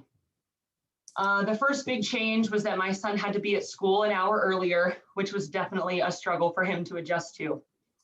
And his days went from fun reading groups and science projects and PE and choir, which he loved, to the online Edgenuity program and mostly independent learning and only 2 days per week of in-person school. And this shift was really challenging for my son. He is a very social and a very inquisitive kid, as anyone can tell you. But there is definitely one thing that did not change this year, even in the midst of a pandemic. And that one thing that did not change was the dedication and care that my son received from the one person who really impacts his education, his teacher. The only tears that my son has ever shed over academics came this year from the online Edgenuity program. My son, who loves school, especially math, told me that he hated it and that he didn't want to do online school if there was Edgenuity. And I was at a loss because this can't be happening. There's no way. My son loves school and he especially loves math. And I didn't know what to do because this was just not my son. He's a smiling kid with enthusiasm for school. So I turned to the one person that I knew I could trust, the one person who could set it right. I called his teacher. I called Mrs. Catherine Malcolm, and she listened to me and she heard me and she did everything that she could do to right this wrong. And my son lost so much this year from the place that he loves the most, his school. But again, the one thing that he did not lose was the love and dedication that can only come from a teacher. From everything that I have experienced as a parent, I truly believe that teachers are the one that make the biggest impact on a student's education and their ability to learn. It is not that new math curriculum that we're paying for. It's not those online systems that they use to post the assignments. It's not any of that. It's not the policy or the vision statements or the board ends. It is the teacher. It is the teacher who sends me video updates on Sunday, and she hands out books to my son and prizes for his reading. And she has given him confidence and a love for learning. And I would like to give a huge thank you to my son's former teachers, Christy Martone, Tammy Longoria, Kelly Roeder, Katie Wallace, and Katrina Durham for their unending enthusiasm for learning and dedication to my son and all other students. And a huge thank you to his current teacher, Catherine Malcolm, for doing everything she can to right the wrongs of this last year and reignite his love for learning.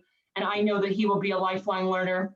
And he has learned from an amazing group of elementary teachers, and soon he will learn from the greats like Donna Grassel and Angela Thompson at MMS. Thank you. Okay, next on the list, I have Angela Thompson. Let me find you.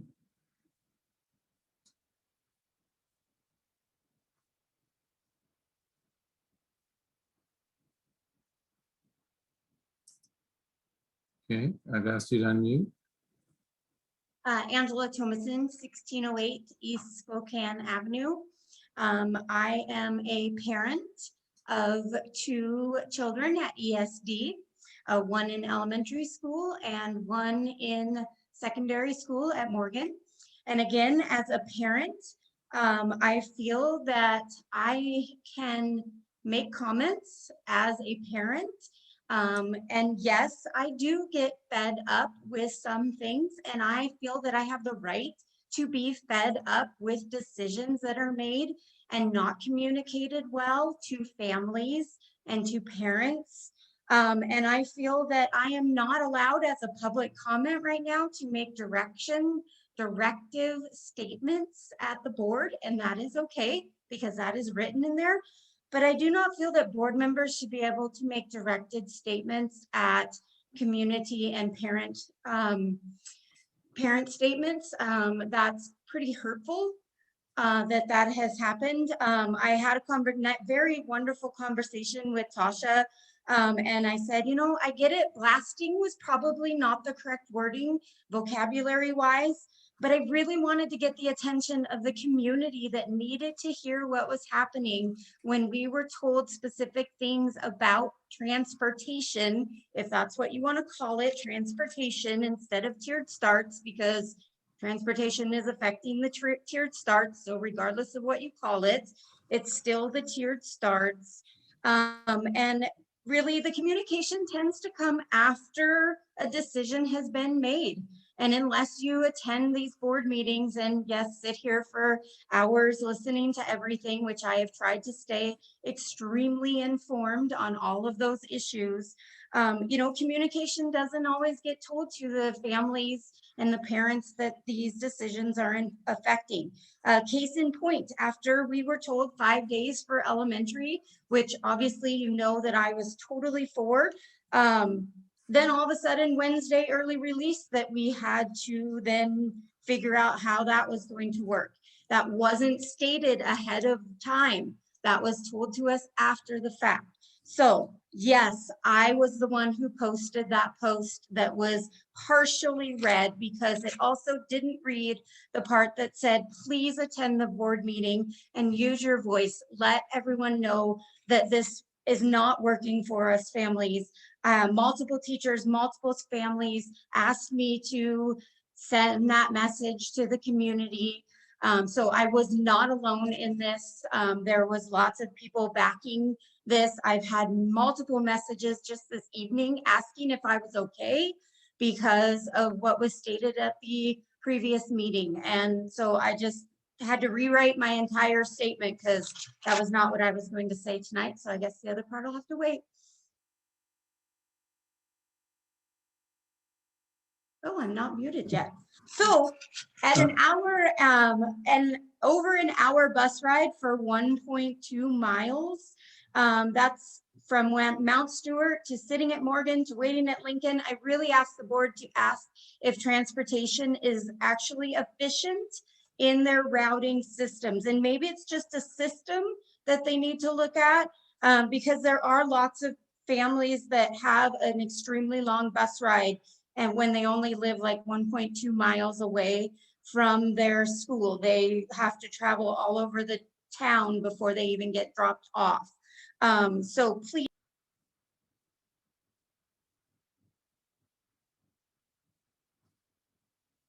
Sorry, Angela, I'm just double checking. So Matt, there was a timer set, correct? Yep. And the 3 minutes was up. I'm sorry, Angela, but I need to be fair to everybody that was there. Thank you for your comment. Matt, who's next? Donna Grassel.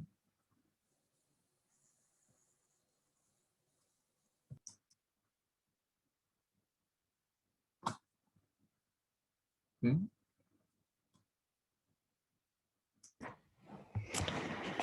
Thank you. My name is Donna Grassel. I live at 200 Cedar Cove Road. I'm a math intervention teacher at Morgan Middle School and also the president of the Ellensburg Education Association. I really had no intention of addressing the board tonight until I was referred to as an elephant in the study session. So then I felt like I probably needed to respond. I'm 54 years old. I'm not sure that anyone has ever actually called me an elephant before. So this is a new one for me.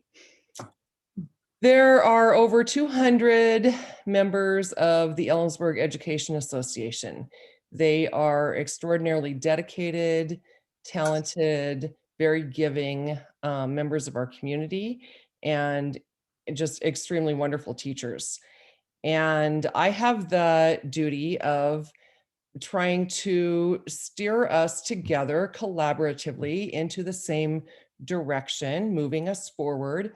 And sometimes it works really well. And sometimes there are issues that we are splintered over. And so there are sometimes we move with the majority and people in the minority might not feel so great about that always. But for the record, I just don't believe that I've ever said the district wasn't doing anything about the transportation issue. I have definitely been frustrated by the lack of progress in this area, Just in the last couple of weeks, I've spent hours in meetings trying to decide who's going to be in tier 1, who's going to be in tier 2. Is it the elementary that goes first or the secondary that goes first? And I actually think our energy is being put in the wrong area. We should be solving the actual problem, the lack of drivers. That's the big problem. I've heard some things tonight that have been happening, paying for CDL training, the pop-up on the district website. I think a board member mentioned that maybe we could have bonuses, signing bonuses. Maybe we could raise that hourly pay a little bit, because for a district this size, it's really not that high a pay. But all of those things have happened quite recently.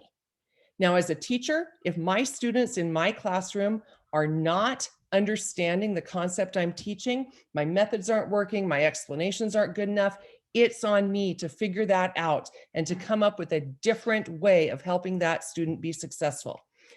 I think it's the same thing right here. It's no different for finding drivers. It's time for everybody to be really creative. And the fact that we're just 2 weeks out from the deadline that the board set, and all of a sudden we're scrambling and we're letting the public know that we really, really need these drivers. I'm just calling it the way I see it. You waited a little bit too long. Thank you for your time.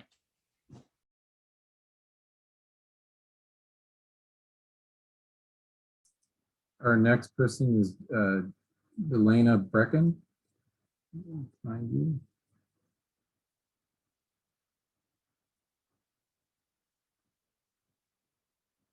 I have asked you to unmute. Hello, my name is Delana Brecken and my address is 90 Blue Sky Lane, Ellensburg, Washington. And my daughter Layla wanted to be here, but she had another engagement tonight. So on her behalf, I wanted to share that she would like to advocate for the high school not to be going to 5 days a week at this late in the school year, and that the students have already gone through a lot of different changes, and she feels like it would make, they have their schedules now, and that it would bring more anxiety than it would relieve by going to the 5 day a week. And she suggested doing something really special for the seniors, but not having the whole high school go to 5 days a week. So that's all I wanted to say. Thank you. Next person I have on the list is Adrian Zimmy. I'm ask you to unmute.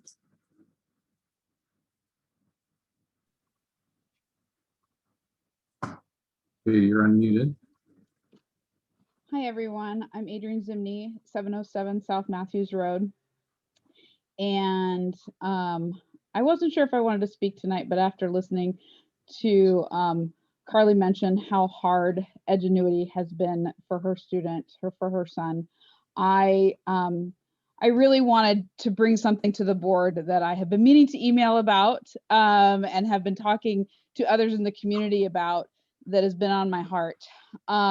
Especially as we look at those mental health positions and supporting students through mental health. I have 2 sons at the high school. One's a senior, one's a freshman. And it's kind of given us an interesting perspective. My senior is a running start student, and my freshman has been in the virtual academy and been struggling all year long. Barely pulled some of his grades out at the end of first semester. And as we have been doing scholarship applications and things for my senior, it came to my attention that my poor freshman is now in a GPA hole that he is going to be digging himself out of for the rest of his high school career, because Ellensburg School District has, we're maintaining a regular grading program. In comparison, my running start student senior has had the opportunity to have the benefit of Central's program that is allowing Central students to change any grades that are C- and below to an emergency pass on their transcripts. I don't know about the rest of you, but I have very rarely had to produce my, if ever, had to produce my college transcript for a job. But that high school transcript means a lot for getting into colleges, for scholarships, for so many things. And I feel like this is a huge mental health burden that we are putting on our freshmen and all of our high school students who are struggling through this pandemic. And so I wanted to take this opportunity to bring that to the attention while we have so many people on this call, and to really encourage our board and our admin to start looking at that. And I know that we can make that change, and that changes in those those transcripts can continue to happen, because we just got asked if we wanted to use his algebra grade from middle school and have that applied or not applied to his transcript. So I know those transcripts are still flexible. So we need to do something about this and to help our students out. Thank you.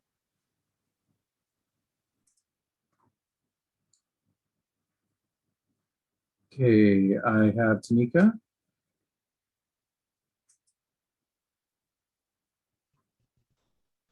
Sorry, I didn't think I was going to get to talk because I didn't know how to get my name in the chat. But I am a parent. I'm obviously also a teacher. I'm a parent of 3 students in every single grade level. So I have a 2nd grader, a 7th grader, and a 9th grader. And and a full-time job teaching in this district.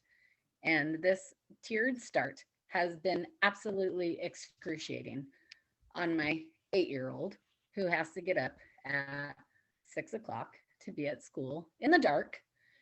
So there's that. And then there's my 4th graders who are sitting in class asleep because they're up so early. I just want it to go back to normal. Every single parent that I talk to during parent conferences wants it to go back to the way it was.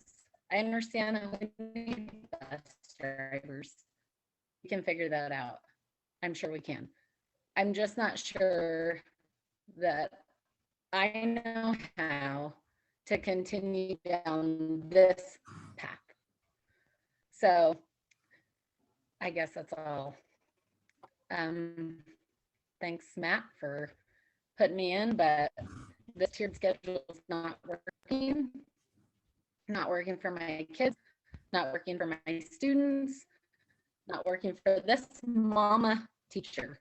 So I support all of you guys, but at the same time, we need it back. So that's all I got.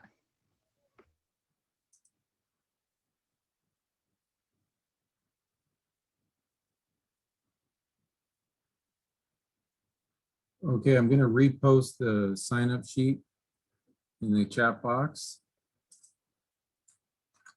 just in case someone missed it, because that is all that is on our list, and I'm going through to see if anyone has raised their hand. Would you like me to set a timer? Yes, if there's no hands up, Matt, please set the timer for 1 minute, and I know there's a lot of people to look through, so I just want to make sure we don't miss anyone. Thank you.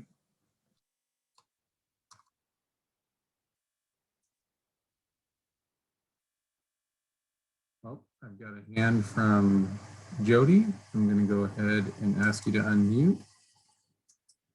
Before you begin, let me reset the timer. So I'm asking you to unmute, Jody. Go ahead. Hi, thank you. My name is Jody Hammond. I live at 310 South Anderson. I'm a parent of 4 kids in the district, elementary, 2 kids at Lincoln, 1 kid at Morgan, 1 kid at the high school. I appreciate all the work that has been done this year. I know it hasn't been easy, and I appreciate all of the work that's been done, but I did want to talk really briefly. Sorry, I'm out of breath about running. I wanted to talk real briefly about the tiered start. I agree with comments that have been made previously. I feel there's a lack of transparency, that it was sold as a response to COVID, that the real issue is transportation. I'm disappointed in the lack of creativity in solving that problem. I know at Lincoln, lots of families walk. I just feel like there's lots of ways that we can be creative about getting kids to school, and tiered start's not the answer.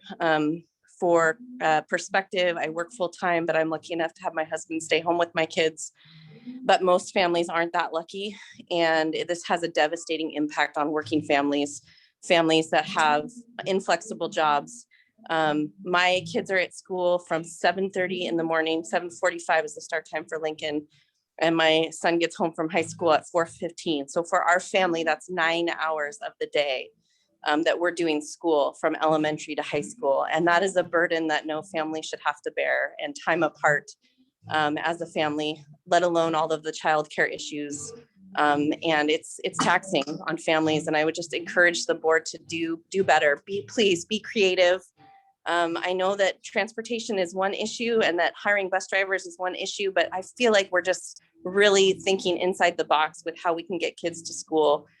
There are neighborhoods around schools. There's, things we could do to get walking parties, or I'm just totally brainstorming, but I would just strongly urge you to please be creative about this, because the impact of tiered starts on families is devastating.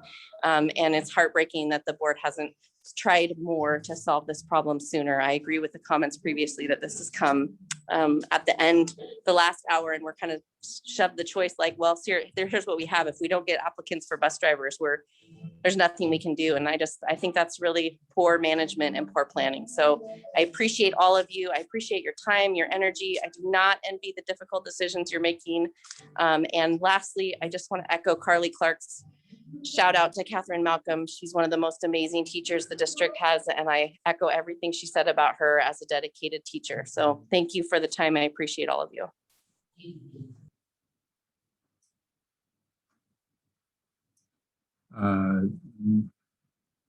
Stop that. Next, I see a hand from Joan Smith. I'm going to ask you to unmute.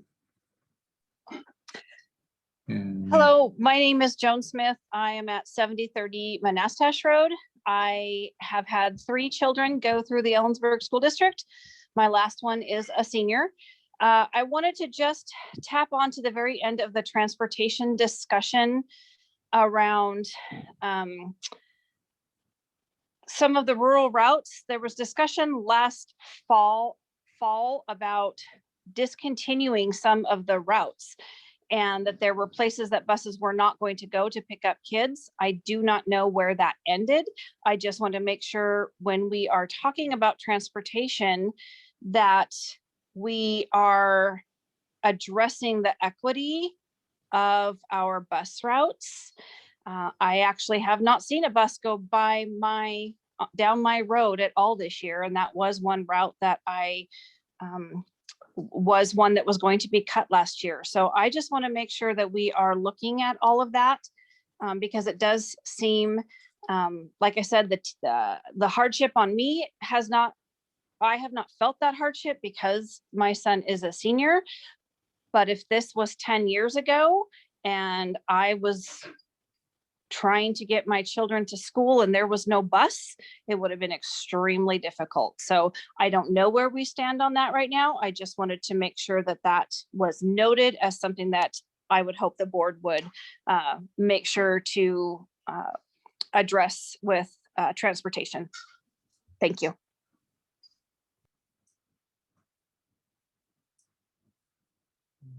Okay.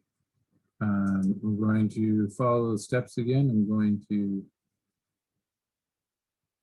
go ahead and repost the link and set the timer for 1 minute. Thanks, Matt.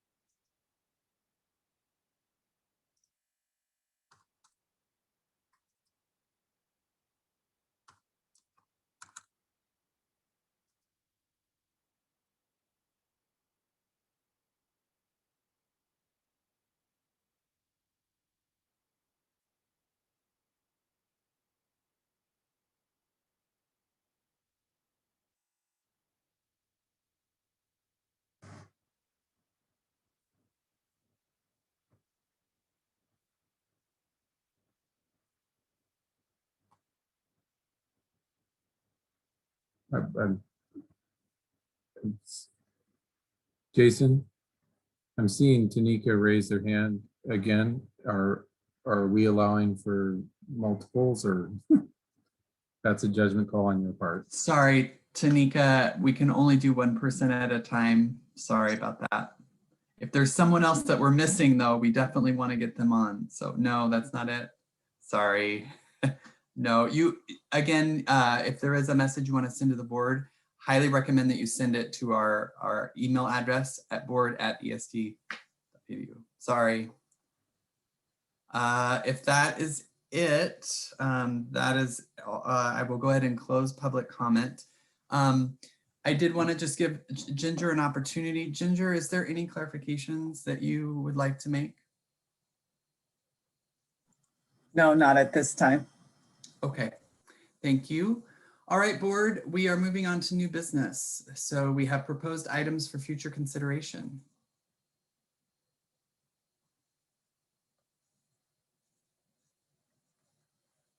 And we are all quiet. Is there any proposed items for future consideration? Seeing that you all are quiet and not asleep, okay, we'll keep moving forward. Ginger, do we have an executive session? No. Okay, that would move us to board calendar.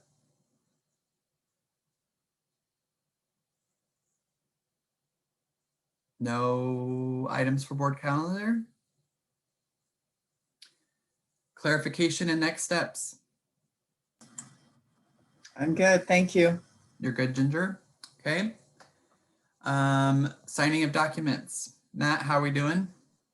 I do have documents that need to be signed, and so in particular you, Jason, I need some board signature, president signatures. So you guys could make your way in to sign those warrants. That would be much appreciated. Perfect. I will be in on Friday. So, okay, then that leads us to adjournment. I just need a motion and a second.